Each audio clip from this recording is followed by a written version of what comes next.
Sir मैं कम इन। आइए please. प्रणाम सर। नमस्ते, बैठिए। क्या नाम है आपका? सर मेरा नाम निशु है।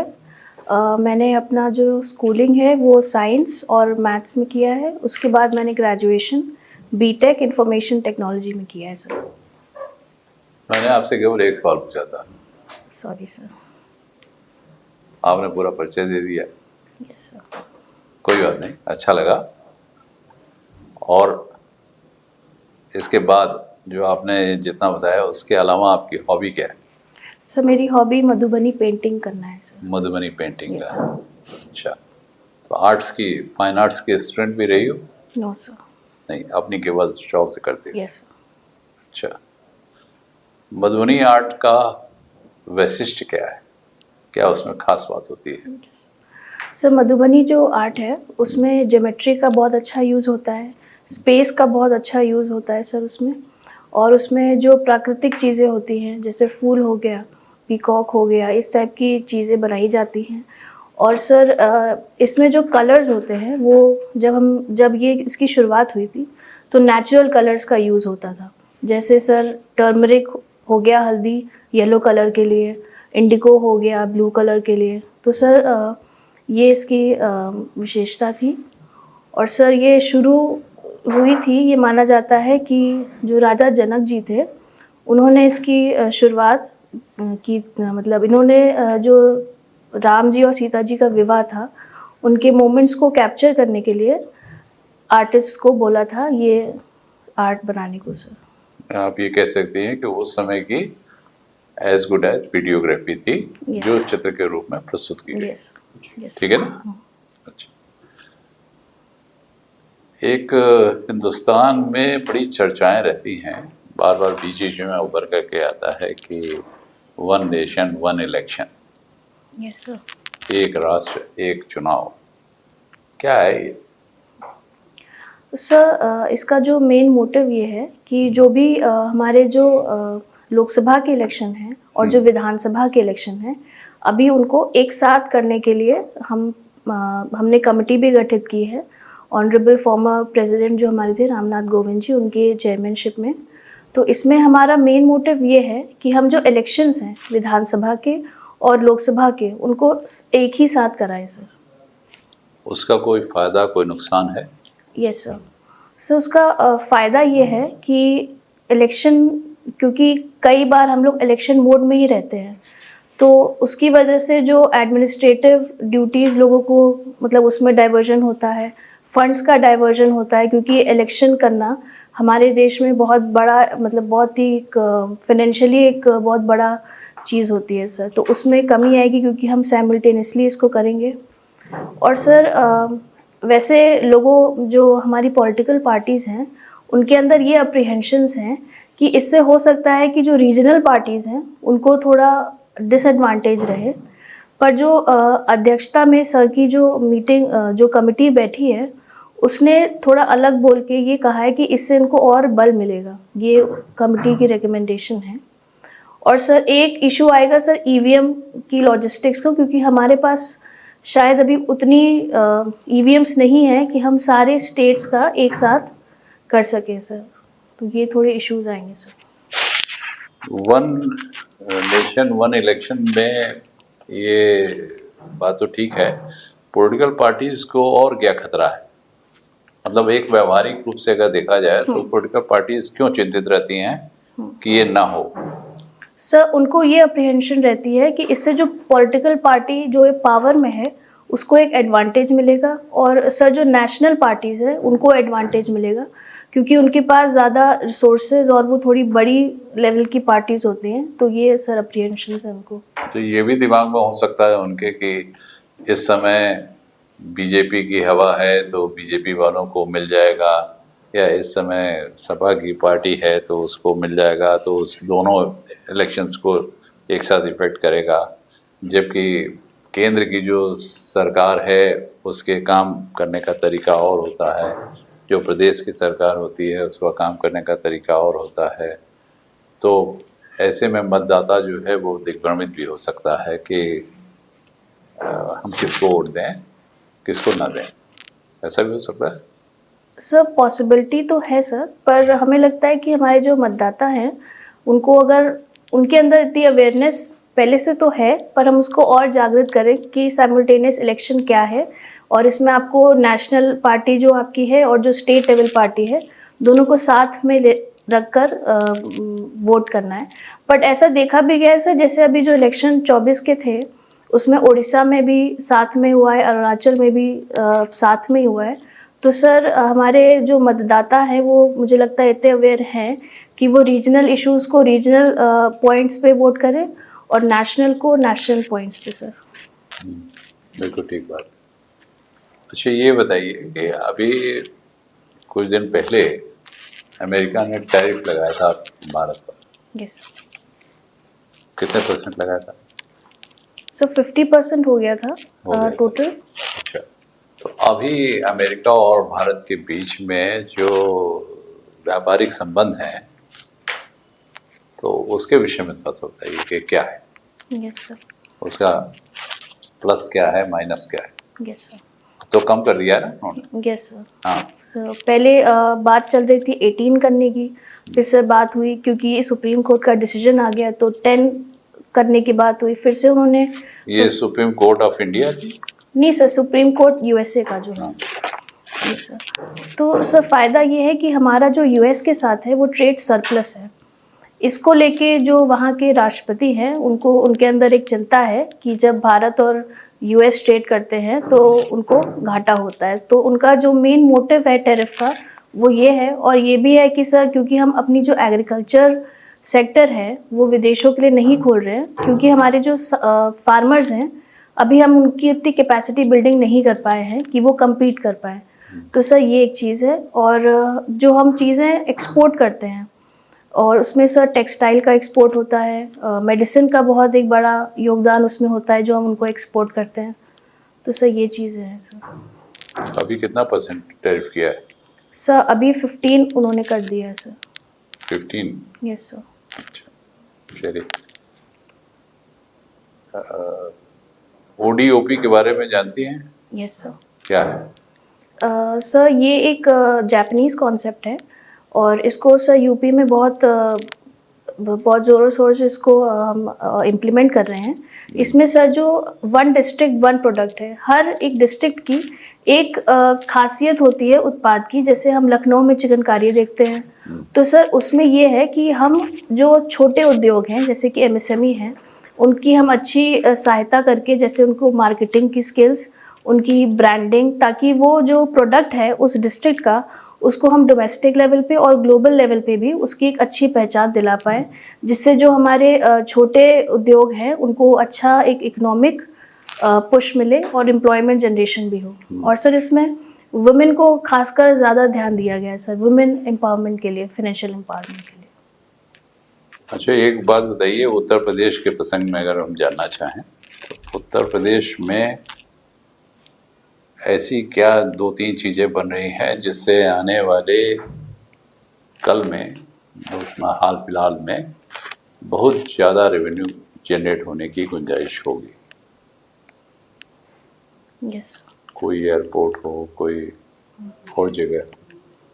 सर एक्सप्रेसवेज जो हमारे यहाँ बन रहे हैं सर, एक वो है, और दूसरा सर एयरपोर्ट्स हमारे, जैसे जेवर एयरपोर्ट बन रहा है सर नोएडा के लगे हुए इलाके में।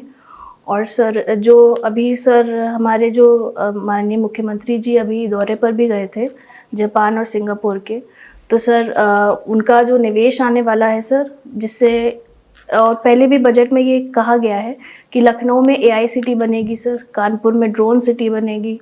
तो सर इस टाइप की जो चीज़ें हैं उनसे हमारे यहाँ रोज़गार बढ़ेगा, और एक्सप्रेस वे से क्योंकि लोगों को रोज़गार मिलेगा, और सर टोल कलेक्शन होगा उसमें भी टोल कलेक्शन तो संबंधित कंपनी ले जाएगी, उससे गवर्नमेंट को क्या फायदा होगा? सर अगर गवर्नमेंट को तो बस व्यापारिक गतिविधि जो है वो तेज हो जाएगी। यस यस है ना? यस टोल तो जो है वो तो जो भी कंपनी लेगी उसको देगी, थोड़ा सा हिस्सा जरूर देगी गवर्नमेंट को, बट वो PPP मॉडल का होगा। यस ठीक है ना? यस एक चीज़ और अच्छी है जिस पर आपका ध्यान नहीं गया है, कोई फिल्म सिटी भी बन रही है यस क्या? Sir, yes sir, greater Noida में सर फिल्म सिटी का हाँ, भी। तो वहाँ से भी तो हाँ, वहाँ से भी। न्यू जनरेशन होने यस का चांस ज़्यादा है। यस। यहाँ पर हिंदुस्तान में कोई एक अच्छी ऐसी फिल्म सिटी बताइए जो है तो प्राइवेट लेकिन बहुत ज़्यादा फेमस है, और वहाँ जो फिल्मों की शूटिंग आदि है वो बहुत होती रहती है। कोई एक फिल्म बताइए। सर हैदराबाद में एक है सर, मैं नाम ठीक से नहीं रिकॉल कर पा रही हूँ सर, आर से शायद start. Ramoji. Ramoji sir, yes sir, वो सर काफ़ी अच्छी मानी जाती है सर वहाँ अच्छा, आप कहाँ के रहने वाली हैं? सर मैं लखनऊ की। लखनऊ में। ठीक। लखनऊ के में एक उसको तहजीबों का शहर माना जाता है, उसके साथ साथ यहाँ के खाने पीने की चीज़ों की बड़ी प्रशंसा रहती है हमेशा। तो स्थानीय लखनऊ के उसमें बताइए कि दो तीन चीज़ें ऐसी बताइए कि जहाँ पर हम लोग यहाँ से उठें जा कर के और कुछ खा पी सकें। यस कहाँ चले जाएं बताइए। सर, सबसे पहले तो मुझे ये जानना होगा कि आप वेजिटेरियन हैं? वेजिटेरियन है। यस। तो सर सबसे पहले तो मैं आपको अपने घर इनवाइट करूँगी सर। चलिए, और उसके बाद सर यहाँ पे हज़रतगंज पे रॉयल कैफ़े है सर, वहाँ पे आपको चाट बहुत अच्छी मिल जाएगी सर। हाँ, और अगर आपको वेज कबाब खाना है तो सर यहाँ देवा एक रेस्टोरेंट है कपूरथला में, उसका जो कबाब है वो बहुत ही। कोई चाय की दुकान भी है फेमस? शर्मा चाय है सर। जी, चलिए, बहुत अच्छा है। आप लीजिए। जैसा कि रुपये पे बात हो रही थी, वन डिस्ट्रिक्ट वन प्रोडक्ट, जो जैसे आपने बताया कि आपको आर्ट में भी शौक है, या जैसे आपने जो साड़ी पहनी हुई है हैंडलूम की, ये कहाँ का है? मैम इसके बारे में मैं अवेयर नहीं हूँ, सॉरी। Okay okay. आपने कहा आपको मधुबनी पसंद है। Yes. कोई ऐसी स्किल जब आप मधुबनी करती हो आपने डेवलप करी हो, कोई ऐसी quality, virtue? Yes ma'am, Madhubani painting में डिटेलिंग बहुत ज़्यादा इम्पोर्टेंट होती है, तो कभी कभी हम जब बनाते हैं तो वो हमसे गलत हो जाता है। तो सर तो मैम उसमें जो कंसंट्रेशन और जो एक फिर से स्टार्ट करने की जो एक करेज आ जाता है, वो एक इम्पॉर्टेंट स्किल है जिसमें आपको पेशेंस और फिर से स्टार्ट करने में डर ना लगने वाली जो एक स्किल है वो मैंने डेवलप की है मैम। ओके, तो क्या इसमें क्रिटिकल थिंकिंग, डिसीजन मेकिंग, ये सारी चीज़ें भी कहीं कहीं आ जाती हैं? यस मैम, जो प्रपोर्शन जैसे हम चीज़ों का उसमें, क्योंकि ज्योमेट्री बहुत ज़्यादा इम्पॉर्टेंट है, तो किस पिक्चर मतलब किस ऑब्जेक्ट को किस तरीके से प्रस्तुत किया जाए उसमें मैम क्रिटिकल रीजनिंग लगती है ma'am. Okay, who is your role model and tell me 3 reasons why? So, my role model is my father, and the reasons are that the kind of dedication जो उनकी अपने काम के प्रति रही है मैम, वो भी एक सिविल सर्वेंट रह चुके हैं, अभी रिटायर्ड हैं।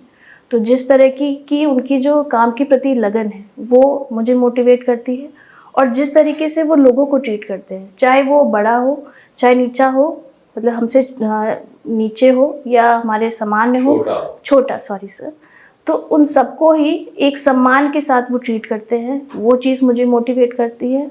और जो उनके स्ट्रगल है, वो जहाँ से उठ कर के आए हैं और जहाँ उन्होंने जो अचीव किया है, वो जो नेवर स्टॉप करने वाली जो एक स्पिरिट होती है, वो मैंने मैम उनसे सीखी है। ओके, अपार्ट फ्रॉम मधुबनी आपकी कोई और हॉबीज़ है? मैम फ्री टाइम में जैसे यूट्यूब पे कोई रेसिपी देख ली तो उसको बना के मम्मी पापा को खिलाना, मैम ये है। मतलब I am not very professional नहीं हूँ खाना बनाने में, बस रेसिपी देख के बना लेती हूँ। जैसे सोशल मीडिया, जैसे भी आपने यूट्यूब का जिक्र किया, तो सोशल मीडिया काफ़ी ज़्यादा बढ़ता जा रहा है। yes. आपके ओपिनियन में एक सिविल सर्वेंट को सोशल मीडिया पे होना चाहिए, या क्या टेक है आपका? मैम मेरे हिसाब से सिविल सर्वेंट को सोशल मीडिया पे होना चाहिए, बट जो वो कंटेंट शेयर करते हैं और जो उसका गोल होना चाहिए वो होना चाहिए कि आप पब्लिक को और एक्सेसिबल हो पाए। मतलब पब्लिक ने आपको उसमें टैग कर दिया कि यहाँ पे ये दिक्कत आ रही है, तो आपकी एक्सेसिबिलिटी बढ़े, आप लोगों के पास और पहुँचे, उस तरीके से इसका यूज़ करना चाहिए। इसका यूज़ ऐसा नहीं करना चाहिए जहाँ पे हम अपने आप को बहुत ज़्यादा एक स्टेटस वाला पोर्ट्रे करते हैं। जैसे हमारे प्रधानमंत्री जी भी हमारे जो सिविल सर्वेंट के कैंडिडेट्स होते हैं उनको इसी दिशा में मोटिवेट करते हैं कि आपको जो टेक्नोलॉजी का यूज़ है वो अच्छी पब्लिक सर्विस डिलीवरी के लिए करना चाहिए। आपने बताया कि आप इंफॉर्मेशन टेक्नोलॉजी से आपने एजुकेशन की है, Yes. बीटेक किया हुआ Yes. है, तो फिर आपने इस फील्ड को चुनने का क्यों सोचा? Yes. उसमें क्यों नहीं एक्सेल करना चाह रही हैं? सो फर्स्टली बीटेक करने का जो एक पर्पस था वो ये था कि एक प्रोफेशनल डिग्री है, इसमें मुझे जो स्किल सेट मिलेगा जैसे रैशनल थिंकिंग का, स्ट्रेस मैनेजमेंट का, ये मेरे एडमिनिस्ट्रेशन में भी हेल्प करेगी। दूसरा सर मोटिवेशन हमेशा से मेरे फादर रहे हैं इसकी तरफ, और सर सिविल सर्विसेज को मैं ये समझती हूँ कि मेरा भी इंटरेस्ट उस तरफ है जहाँ मैं लोगों की प्रॉब्लम्स जो रियल लाइफ प्रॉब्लम्स हैं उनके साथ एक कम्युनिकेशन उसको सॉल्व करने की एक मतलब मेरे पास एक अथॉरिटी होगी। तो सर इसके लिए ये चीज़ मुझे मोटिवेट की है सर। तो इंफॉर्मेशन टेक्नोलॉजी कैसे यूज कर सकती हैं आप अपने एडमिनिस्ट्रेशन में? यस सर, इंफॉर्मेशन टेक्नोलॉजी क्योंकि अभी के जो गवर्नमेंट है डिजिटल गवर्नेंस है, तो सर उसमें इंफॉर्मेशन टेक्नोलॉजी का बहुत अच्छा यूज़ है। जैसे हम कई इनिशिएटिव्स भी देखते हैं दूसरे सिविल सर्वेंट्स की, जैसे एक आईएएस है, उसका नाम तो मुझे नहीं याद आ रहा है, उन्होंने एआई विद पढ़ाई नाम का एक इनिशिएटिव चलाया, जिसके तहत उन्होंने जो मैथ्स की जो वहाँ की परफॉर्मेंस थी डिस्ट्रिक्ट की उसको काफ़ी बेहतर किया सर। और दूसरा सर डिज़ास्टर मैनेजमेंट में इसका बहुत अच्छा यूज़ हो सकता है कि हम डेटा कलेक्शन करके हम ये जोनिंग कर ले कि कहाँ पे किस टाइप के डिज़ास्टर हो और हमारा एक रिस्पॉन्स बढ़िया तैयार हो जाए। इस डायरेक्शन में काम हो सकता है सर। हेल्थ में बहुत बढ़िया काम हो सकता है कि हम किस एरिया से किस टाइप की प्रॉब्लम्स आ रही हैं, डायग्नोस्टिक्स अच्छी और बेहतर हो सकती है सर टेक्नोलॉजी का यूज़ करके। और सर जो गवर्नमेंट की जो स्कीम्स हैं उनकी मॉनिटरिंग भी जो हमारे डिफरेंट डैशबोर्ड्स हैं उनके थ्रू अच्छे से कर सकते हैं। और सर ग्रीवांस रिड्रेसल मैकेनिज्म जो है उसका यूज़ हो सकता है। तो सर जो ये मेरी फील्ड में जो इंफॉर्मेशन टेक्नोलॉजी में जो नॉलेज है वो मुझे लगता है एडमिनिस्ट्रेशन में फोर्स मल्टीप्लायर का काम करेगी सर। सर ने अभी सवाल पूछा था आपसे 1 डिस्ट्रिक्ट 1 प्रोडक्ट पे, ऐसी क्या कोई उत्तर प्रदेश सरकार योजना ला रही है कि 1 डिस्ट्रिक्ट 1 क्विजीन भी? यस हाँ, तो उसके बारे में कुछ सर जानकारी अभी है? जनवरी में इसको लेकर के अनाउंसमेंट भी हुई है कि हम इसको लेकर के आगे बढ़ेंगे। सर इसमें हर डिस्ट्रिक्ट की एक पर्टिकुलर फेवरेट क्यूजीन है उसको लेकर के हम उसकी ब्रांडिंग अच्छी करेंगे कि हम उसको नेशनल लेवल पे और ग्लोबल लेवल पे उसको प्रमोट करेंगे कि उसमें हम ये भी देखेंगे कि जो क्वालिटी है उसको भी हम अच्छा रखें। सो जैसे लखनऊ में जो हमारा अवधी खाना है, मोस्टली सर वैसे तो मैं वेज हूँ बट यहाँ पे गलौटी कबाब होता है, लखनऊ का फेमस है, वो उसको प्रमोट किया जा सकता है सर। गलौटी कबाब है या टुंडे कबाब है? टुंडे कबाब के यहाँ सर गलौटी कबाब होता है। यस ठीक है। लखनऊ को गैस्ट्रोनॉमी टैग मिला Yes. है, किसने दिया है? यूनेस्को ने सर। यूनेस्को ने दिया है। ओके, चलिए ठीक है। आपने अपनी पोस्ट प्रेफरेंस क्या रखी है? सर पहला डिप्टी कलेक्टर है और दूसरा असिस्टेंट कमिश्नर कमर्शियल टैक्स है और तीसरा ट्रेजरी ऑफिसर है, चौथा ARTO है और फिफ्थ BDO है sir. Nice. What is the difference between SDM in terms of magistrate and in terms of as a collector? Yes sir जो SDM होता है उसके पास मैजिस्ट्रियल पावर्स भी होती हैं और जो डिप्टी कलेक्टर होता है वहाँ पे मैजिस्ट्रियल पावर्स नहीं होती, जैसे कमिश्नरेट सिस्टम में होता है सर कि जो DM होता है उसको डिप्टी कलेक्टर बोलते हैं और जो मैजिस्ट्रियल पावर्स होती हैं जैसे जो ये जैसे सेक्शन 144 जो पुराने कानून का था उसको इम्प्लीमेंट करना, ये सब जो पावर्स होती है वो डिप्टी कलेक्टर के पास नहीं होती हैं सर। करंटली क्या कोई जुडिशियल मैजिस्ट्रेट का भी प्रोविजन SDM के पास? यस डिस्ट्रिक्ट्स में होते हैं सर, SDM ADM जुडिशियल होते हैं सर। सब डिवीजन की बात कर रहा हूँ मैं, प्रशासनिक ढांचे में। यस सर SDM जुडिशियल भी होते हैं सर, न्यायिक कहते हैं उनको sir. Okay, what is your take on dowry? Yes sir sir dowry तो सर एक बहुत ही ईविल प्रैक्टिस है हमारे कल्चर में जो ये आ गई है, और इसको सर बहुत ही एक स्ट्रिक्ट और एट द सेम टाइम एक अवेयरनेस कैंपेन के थ्रू हमें इरेडिकेट करने की ज़रूरत है sir. Okay. What is your take on alimony then? Is it justified? Alimony in what condition is justified?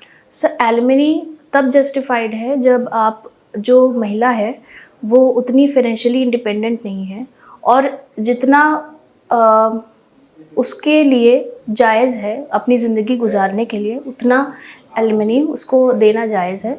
लेकिन सर कुछ केसेस में हमने ये भी देखा है कि उसको हम बारगेन करने के लिए यूज़ करते हैं, जहाँ पे आप जितना आपका मतलब आपका यूज़ है उससे ज़्यादा हम डिमांड करते हैं, तो ये चीज़ें सर गलत है मेरे हिसाब से sir. Okay. Are you following international relations currently? Yes sir. Okay. US और ईरान में जो वॉर चल रहा है, इसके इंडिया पे इकोनॉमिक इम्प्लीकेशंस क्या पड़ेंगे? Yes sir. सो फर्स्टली तो जो अभी रिसेंटली ईरान ने जो स्ट्रेट ऑफ हॉर्मूज को ब्लॉक कर दिया है सर, उससे जो ऑयल की प्राइसेस है उसमें हम देखेंगे कि वो इन्फ्लेशन उसमें आएगा। और अभी हम देख रहे हैं कि वॉर के डिक्लेयर होते ही जो सिल्वर और गोल्ड की प्राइसेस शूट अप कर गई हैं सर, तो सर इकोनॉमिक इम्प्लीकेशंस बहुत ज़्यादा आएंगी इसकी सर इंडिया पे। ओके, स्ट्रेट ऑफ हॉर्मूज आपने बोला। Yes sir. What technically is straight? Straight word का क्या मतलब है? सर स्ट्रेट एक ऐसा एरिया होता है जो दो वाटर बॉडीज को कनेक्ट करता है और दो लैंड मासेस को सेपरेट करता है sir. Okay, narrow water. Narrow, हाँ। ओके, इंडिया के लिए ऑल्टरनेट रूट या ट्रेड रूट क्या हो सकता है अगर स्ट्रेट ऑफ हॉर्मूज बंद हो जाए तो? Yes sir. सर अभी जैसे हम लोग आईमेक की बात कर रहे हैं, तो जो जिबूती के थ्रू होकर जो सुएज कैनाल से होकर मेडिटेरेनियन सी, इन एरियाज को हम एक्सप्लोर कर सकते हैं। और दूसरा सर रशिया से जो हम ऑयल परचेज करते हैं वो एक रूट है, लेकिन सर उसमें टाइम का इशू एक है, करीब 20 से 30 डेज लग जाते हैं रशिया से ऑयल आने में। तो सर ऑल्टरनेट रूट तो मुझे लगता है कि जो ये रेड सी वाला एरिया है जिबूती और सुएज कैनाल से होके वो हो सकता है सर। कोई गैस पाइपलाइन का भी इनिशिएटिव था? Yes sir, Tapi gas pipeline का सर। ईरान, पाकिस्तान हाँ। And via India. Yes sir. What was the name of that? Sir Tapi gas pipeline. देखिए, आपका ओवरऑल इंटरव्यू बहुत अच्छा है। आपका आने का तौर तरीका, आपका बैठने का, आपका ड्रेस सेंस बहुत अच्छा है। 2-3 चीज़ों पर आपको ध्यान देना है। जैसे एक तो मैंने पहले ही आपको बताया कि टू द पॉइंट आपको बात करनी है। मैंने आपसे अगर केवल आपका नाम पूछा तो आपको अपना केवल नाम बताना चाहिए था। Yes sir. ठीक है। दूसरा कि जो आपने एक वर्ड इस्तेमाल किया, नीचा, हाँ सर ये थोड़ा गलत हो गया। तो ये शब्द इस्तेमाल नहीं किया जाता है, है ना? यस। तो शुरुआती दौर पर संयत होकर के बात कर रही हो, कोई दिक्कत नहीं है, लेकिन उसमें भी थोड़ा सा और ध्यान रखना है कि कोई ऐसा वर्ड यूज़ ना हो, क्योंकि आजकल हर चीज़ में निगेटिव अप्रोच लोगों के पास बहुत ज़्यादा है। तो कोई ऐसा वर्ड यूज़ करोगे, बिकॉज यू आर शुक्ला, तो अगर तुम नीचा बोलोगे तो नीचा मतलब कौन, ये हो जाएगा, यस। है ना? उसके जगह पर इंग्लिश का एक वर्ड है इंफीरियर, यस सर। कर सकते हो, क्योंकि हम लोगों से जो इंफीरियर लोग हैं, है ना, वो भी कर सकते हो, इस्तेमाल कर सकते हो, या छोटा कर सकते हो, अंडर प्रिविलेज कर सकते हो। शी इज राइट कि अंडर प्रिविलेज अगर आप बोलोगे तो बहुत अच्छा रहेगा। Yes sir. ठीक है ना? तीसरी बात कि जैसे आपने रोल मॉडल में आपने अपने पिताजी का बताया कि आपके पिताजी सिविल सर्विसेज में रहे हैं, रोल मॉडल हैं आपके। अब यहाँ मेरा मानना ये है कि रोल मॉडल के रूप में जब आपने ये बताया कि मेरे पिताजी भी सिविल सर्वेंट रहे हैं, तो वो आपके लिए प्लस पॉइंट भी हो सकता है और कहीं एक जगह पर माइनस भी हो सकता है। ये मैंने जब अपना पीसीएस का इंटरव्यू दिया था तो मैंने भी आप ही की तरह से यही बात करी थी, और ये गलतियां मैंने की थी, लेकिन ये मुझको उसमें उसका लाभ मिल गया था। तो मैं ये नहीं कहता कि आप बोल दिएगा, लेकिन इस बात की सावधानी बरती जा सकती है कि अगर आप ना भी कहें तो रोल सिर्फ मॉडल फादर बोल दूं। नहीं, फादर बोलिए और ये कहिए कि सर वो गवर्नमेंट सर्विस में रहे, हाँ ठीक है ना। सिविल सर्वेंट करने पर जैसे कभी कभी जो उसमें लोग रहते हैं तो उनके थोड़ा सा ये हो जाता है कि बायस हो सकते हैं, है ना।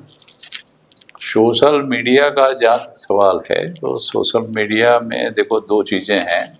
एक तो कुछ भी आप करोगे, बीइंग एसडीएम या बीइंग ऊपर के और किसी पद पर, तो आपके रील बनाने से पहले आपकी रील बन जाती है ना, और वो पॉपुलर हो जाती है। तो जो सोशल मीडिया का आपने ये बताया कि हम उसका इस्तेमाल कर सकते हैं, बिल्कुल सही बात है कि एक्सेसिव आप मतलब दूसरे तक पहुंच सकते हैं आसानी से। तो उसका इस्तेमाल इस तरीके से करिए कि जैसे आप मान लीजिए कि कोई अपनी तहसील दिवस या कुछ इस तरीके के उसमें आप किसी की सुनवाई कर रही हैं तो उसमें उसका इस्तेमाल करिए।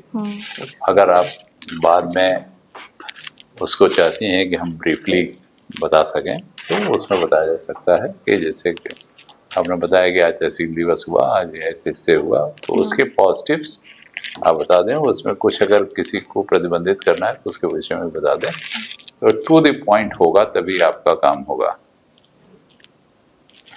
एक सवाल इन्होंने पूछा कि एसडीओ और एसडीएम में क्या अंतर है।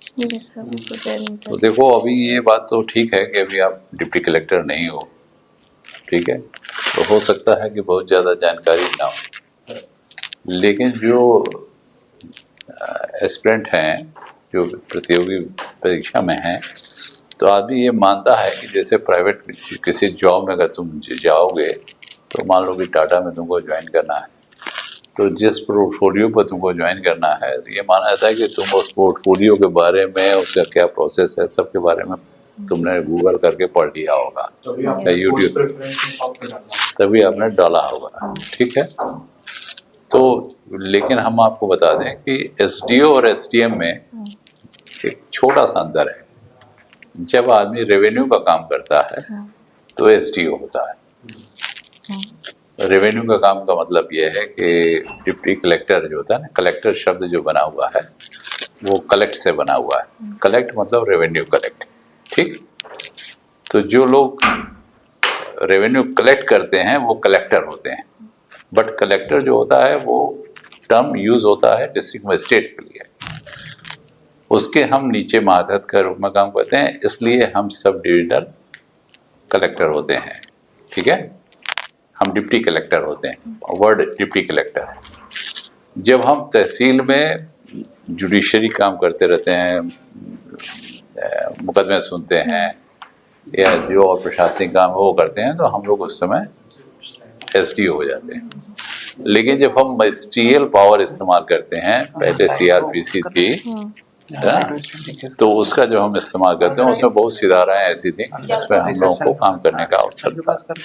तो जब हम मजिस्ट्रेट का काम करते हैं तो हम एसडीएम हो जाते हैं। एसडीएम का हिंदी नाम परगना मजिस्ट्रेट भी कहलाता है, क्योंकि तहसील के साथ साथ एक परगना शब्द आता है जो एक इकाई को डिफाइन करता है। तो पुराना नाम जो है वो अंग्रेजों के समय से उर्दू नाम परगना मजिस्ट्रेट भी है, ठीक है, ठीक है। तो इतनी बातें हैं। अब इसमें कुछ सवाल और उठ सकते हैं, जैसे जब आप जुडिशियल की बात करेंगे तो हो सकता है कि वो पूछ दे कि हाईएस्ट रेवेन्यू कोर्ट कौन सी है ना। तो हाईएस्ट रेवेन्यू कोर्ट है बोर्ड ऑफ रेवेन्यू, ठीक। बस केवल आपको इन्फॉर्मेशन के लिए बता रहा हूँ। अगर नायब तहसीलदार से लेकर के और बोर्ड ऑफ रेवेन्यू के मेंबर तक सब लोग जुडिशियल वर्क करते हैं। नायब तहसीलदार की पावर करीब करीब एक बराबर होती है, एसडीओ की उससे ऊपर होती है, कलेक्टर की होती है, कमिश्नर भी होती है और बोर्ड ऑफ रेवेन्यू भी है। इसमें आप एक बार देख लीजिएगा कि किसकी अपील कहाँ पर होती है, किसके आदेश की अपील कहाँ कहाँ होती है, वो अलग अलग सेक्शन वाइज है। और एक बात इसमें और आ सकती है कि पूछा जा सकता है कि जो आपके जुडिशियल के वो हैं इस समय जो आपके एक्ट हैं तो वो चेंज हुए हैं, उनका क्या नाम? पहले जैसे 2-3 एक्ट थे, ZLR था, जिम्मेदारी एवोल्यूशन करके, तो वो था। फिर हमारा लैंड रिफॉर्म्स का था। अब वो सब को मिला करके उन्होंने राजस्व संहिता बना दी है, ठीक है ना। तो उसको 2016 में इम्प्लीमेंट किया है लोगों ने, ठीक है। तो उसकी धाराएं थोड़ी कुछ जो पुराने जो एक्ट थे उनके कुछ सेक्शंस को डिलीट किया गया, तो उसकी वजह से उनकी जो पुराना जो सेक्शन था वो सब चेंज हो गया। तो उसको बस केवल इसके लिए वो पूरा आपको पढ़ना नहीं है, बस मैं ये बता रहा हूँ कि बोर्ड ऑफ मतलब राजस्व संहिता नाम हो गया उसका, ठीक है। तो इतनी सी बातें हैं, बाकी सब अच्छा है। आपका कॉन्फिडेंस लेवल भी अच्छा है, जवाब देने का तरीका भी आपका अच्छा है, और हम लोग उम्मीद करते हैं कि आपको सिलेक्शन भी मिलेगा, ठीक है ना। आप कंफर्टेबली बैठे हो? Yes ma'am. बिकॉज आप एकदम फिक्स पोस्चर में थे। दो ये बहुत अच्छा था कि आप सबसे इंटरैक्ट कर रहे थे।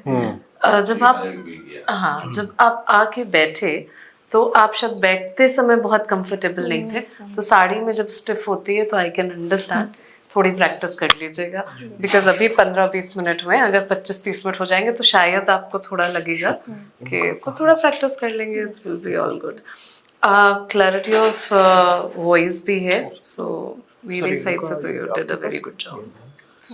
ओके, अच्छा, and the best thing that I like, you kept on looking at every panelist, so you engaged the board. मेरे पास मतलब मैं ये उम्मीद कर रहा हूँ कि आप सेलेक्ट होंगी।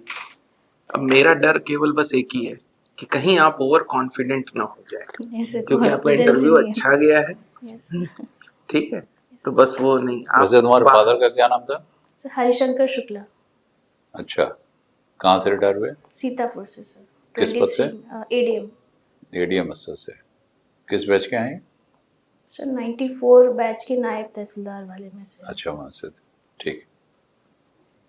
तो बस वही बाहर आप प्रिपेयर भी काफी कर रही थी अपने आप को, किसी से बात नहीं कर रही थी, ये सब चीजें अच्छी हैं। यही सब बताया जाता है, जो मैं बताना चाहता हूँ वो सब आपने किया है, तो इसलिए बताने के लिए कुछ खास है नहीं मेरे पास। आप बाहर किसी से बात नहीं कर रही थी, आप अपना प्रिपरेशन कर रही थी और आप इंटरव्यू देने आई। आप वैसे एक चीज और बता दें, इंटरव्यू जिस दिन देने जाओ तो उस दिन वहाँ बैठ करके वहाँ पर तैयारी वैयारी करने से कुछ नहीं होगा। तो तैयार करके आओगे, कोच पूछा जाएगा, कोच सब्जेक्ट जो होगा उस सब्जेक्ट पर कोई पूछता ही नहीं है, सब करंट पे पूछते हैं, या जो तुम बात करती रहती हो उसमें से निकाल करके पूछ लेते हैं, जैसे इन्होंने किया ना कि व्यापार के रूट सब तो पहले दिमाग में थोड़ी था, तुमने बता दिया। ने ओडीओपी पूछा तो मैंने आपसे कुजीन पूछ लिया। हाँ, बाकी मेरा फीडबैक बहुत ब्रीफ मैं दूंगा। पहले सबसे अच्छी बात यह है कि आप एकदम प्रोफेशनली ड्रेस्ड होके जो एक डिमीनर होता है ग्रीट करने का, वो आपने किया। दूसरी चीज, you have got a pleasing smile. ये स्माइल का स्तर थोड़ा सा बढ़ा दीजिए वाइल आंसरिंग, वहां बढ़ा दीजिए जहां आपको लग रहा है ये सवाल तो मेरे मन का पूछ लिया। तो उससे क्या होगा ना कि मिक्स एंड मैच हो जाएगा। जहां नर्वस होना होगा वहां हम नहीं कह सकते कि भाई नर्वस मत होना, वो हो जाता आदमी। और आपके थॉट प्रोवोकेशन बहुत अच्छा है, थॉट प्रोवोकिंग आंसरिंग है, मतलब ऐसा नहीं लग रहा है कि आपको बहुत सोचने की जरूरत पड़ रही है। दूसरा, सर ने बहुत सही पॉइंट आउट करा, वो छोटा शब्द नहीं इस्तेमाल करना है। आपने एक दूसरी जगह भी छोटा शब्द इस्तेमाल करा था, नीचा, सॉरी छोटा तो एक छोटा, अच्छा वो मेरे दिमाग में सर प्री कंसीव्ड था, जो छोटा इन्होंने, जब मैंने बोला था आपसे आपको, आपने छोटे उद्योग बोला, आप लघु उद्योग बोल, है ना, एमएसएमई। हाँ, छोटा सा पॉइंट है, लेकिन अगर बोलेंगी तो अच्छा ही है वहां पे। और सर ने जैसे बिल्कुल सही बात बोली, वहां बहुत ओवर प्रिपेयर्डनेस करके कोई फायदा नहीं है। उसका रीजन बताता हूँ। जैसे आप कोई मूवी देख के आ रहे हैं, आपके 4 दोस्त उसी मूवी को देखने गए और आप 5वें हैं, वो मूवी देख के निकल रहे हैं, किसी को ड्रामा पसंद है, किसी को रोमांस, किसी को एक्शन। अब आपको कुछ और जॉनर ऑफ मूवी पसंद है, आप सबसे फीडबैक ले रहे हैं कि कैसा रहा, क्या पूछ रहे हैं, तो सब अपने इंटरव्यू के अकॉर्डिंग ही फीडबैक देंगे। So just be confident, I am seeing you as a potential selection. और मुझे तो मतलब बहुत ही in terms of your personality very pleasing personality, and we just wish you good luck for your interview, है ना। आपका किस दिन इंटरव्यू हो? 11 मार्च। 11 मार्च का मतलब है आपको 5 तारीख से लेके 11 तारीख की सुबह तक जो भी समसामयिक मुद्दे हैं, करंट अफेयर्स, उस पे वो, क्योंकि अभी जैसे आपसे भी अगर मैं पूछूं कि मेरा इंटरव्यू लीजिए, आप 2-3 दिन में जो घटित घटनाएं होंगी उन्हीं से उठा करके उनमें से जरूर पूछने की गुंजाइश बनती है, लेकिन कोई जरूरी नहीं है। जब मेरा इंटरव्यू हुआ था तो उस समय लंच के लिए क्या ऑर्डर करो? शंकर दयाल शर्मा साहब वाइस प्रेसिडेंट, हाँ, छोटी छोटी ऑर्डर करो 2 दिन पहले, अपने और लोगों मैं के लिए। पूरा का पूरा पढ़ के गया था। अब मुझसे उस विषय में कुछ पूछा ही नहीं, तो ये जरूरी नहीं कि आप जैसा पूछें, लेकिन आपको तैयार रहना पड़ेगा। ठीक है।